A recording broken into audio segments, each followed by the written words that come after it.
सन्यासी की जड़ी बूटी। बहुत समय पहले की बात है।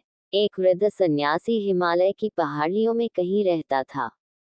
वह बड़ा ज्ञानी था और उसकी बुद्धिमत्ता की ख्याति दूर दूर तक फैली थी। एक दिन एक औरत उसके पास पहुंची और अपना दुखड़ा रोने लगी। बाबा, मेरा पति मुझसे बहुत प्रेम करता था, लेकिन वह जब से युद्ध से लौटा है ठीक से बात तक नहीं करता। युद्ध लोगों के साथ ऐसा ही करता है, सन्यासी बोला।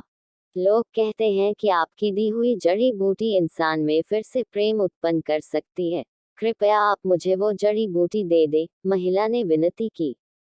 सन्यासी ने कुछ सोचा और फिर बोला, देवी, मैं तुम्हें वह जड़ी बूटी जरूर दे देता, लेकिन उसे बनाने के लिए एक ऐसी चीज चाहिए जो मेरे पास नहीं है। आपको क्या चाहिए मुझे बताएं, मैं लेकर आऊंगी, महिला बोली। मुझे बाघ की मूंछ का एक बाल चाहिए, सन्यासी बोला। अगले ही दिन महिला बाघ की तलाश में जंगल में निकल पड़ी। बहुत खोजने के बाद उसे नदी के किनारे एक बाघ दिखा। बाघ उसे देखते ही दहाड़ा। महिला सहम गई और तेजी से वापस चली गई। अगले ही दिन महिला बाघ की तलाश में जंगल में निकल पड़ी। बहुत खोजने के बाद उसे नदी के किनारे एक बाघ दिखा। बाघ उसे देखते ही दहाड़ा। महिला सहम गई और तेजी से वापस चली गई। अगले कुछ दिनों तक यही हुआ। महिला हिम्मत करके उस बाघ के पास पहुंचती और डरकर वापस चली जाती। महीना बीतते बीतते बाघ को महिला की मौजूदगी की आदत पड़ गई और अब वह उसे देखकर सामान्य ही रहता। अब तो महिला बाघ के लिए मांस भी लाने लगी और बाघ बड़े चाव से उसे खाता। उनकी दोस्ती बढ़ने लाफी और अब महिला बाघ को थपथपाने भी लगी। और देखते देखते एक दिन वो भी आ गया जब उसने हिम्मत दिखाते हुए बाघ की मूंछ का एक बाल भी निकाल लिया।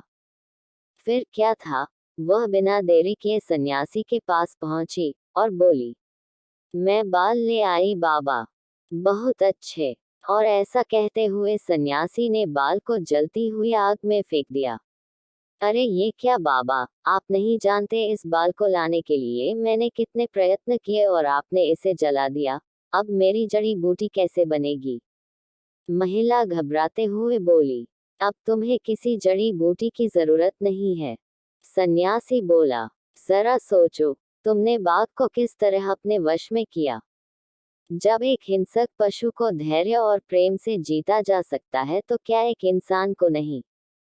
जाओ, जिस तरह तुमने बाघ को अपना मित्र बना लिया उसी तरह अपने पति के अंदर प्रेम भाव जागृत करो।